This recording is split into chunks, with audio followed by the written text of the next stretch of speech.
Are you protecting your time effectively? Last month, I found myself in the emergency room of a hospital, and it got me thinking about the parallels between effective boundaries in an emergency room and in a business. Not every challenge in a business, just like not every trip to the ER, is a life or death situation. The right boundaries help you prioritize what truly matters and let go of being the bottleneck. In this episode, I share how to set better boundaries so you can serve your clients better and guard your time to grow your business. Tune in.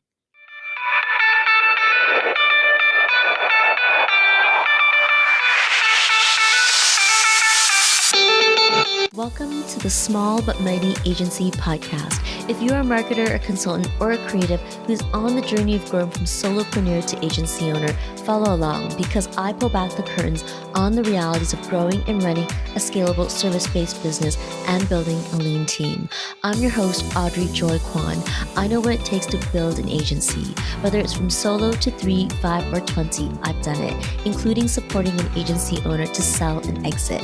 I've coached and consulted over 120 marketers, creatives, and consultants, and I've been behind the scenes of 7-figure businesses. I also have a master's degree in communications, specializing in organizational development. All this to say, I know what it takes to grow, lead, and operate a multiple 6- and 7-figure small but mighty agency. And here on this podcast is where we'll dive right in. Hey friends, welcome back to the Small But Mighty Agency podcast. In July, I had an experience that started scary but ended with so much gratitude for life. I checked into the emergency room of the hospital in July.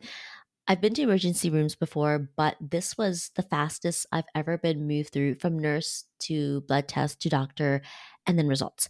Seeing the process at this emergency room got me thinking about the power of boundaries. Not in the way you might think. I didn't check into the emergency room because I wasn't setting healthy boundaries. Spoiler alert, I'm okay, but I had a few scary hours. Scary enough that I was quickly moved through an emergency room that can take up to 7 hours. It started with a self diagnosis, which I do not recommend.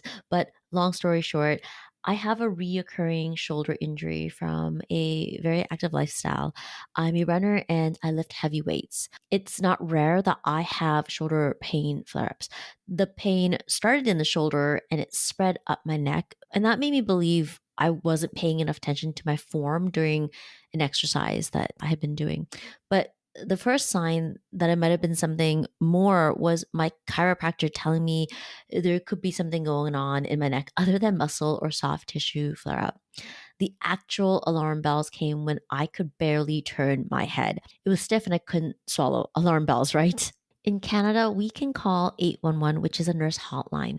The nurse let me speak to a doctor who said, go to the emergency room in the next 24 hours. And I replied, for real, but he emphasized getting there as soon as possible. And that's when my concern level started to really rise.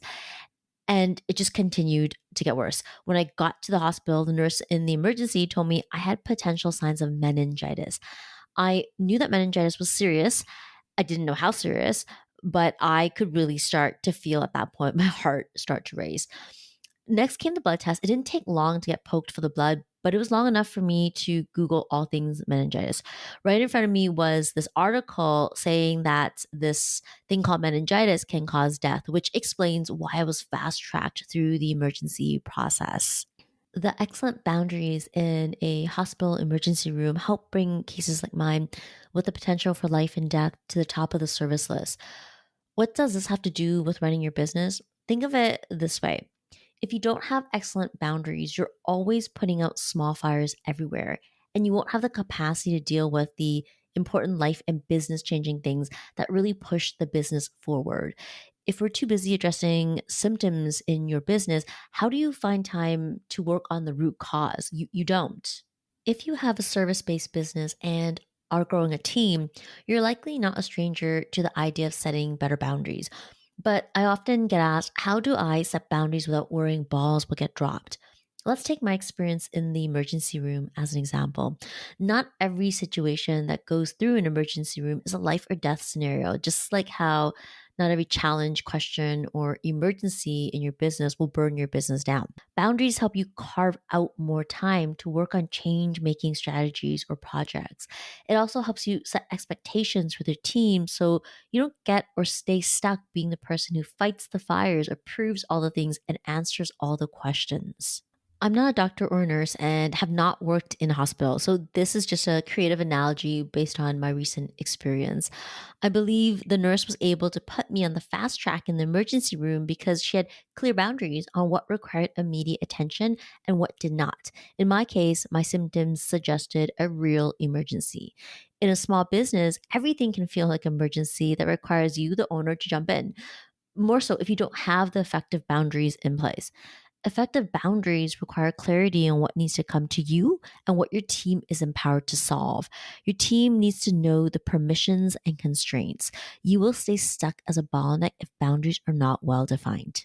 While I was in the emergency room, whatever emergency code they assigned me meant that from entering the hospital to seeing a nurse, getting my blood drawn, and meeting a doctor happened in under 60 minutes. I've been to the emergency room before, and this is the fastest I've been moved through. And that's because my symptoms of meningitis were serious. I imagine the nurse knew how to flag and escalate because of training and boundaries with clear permissions and constraints.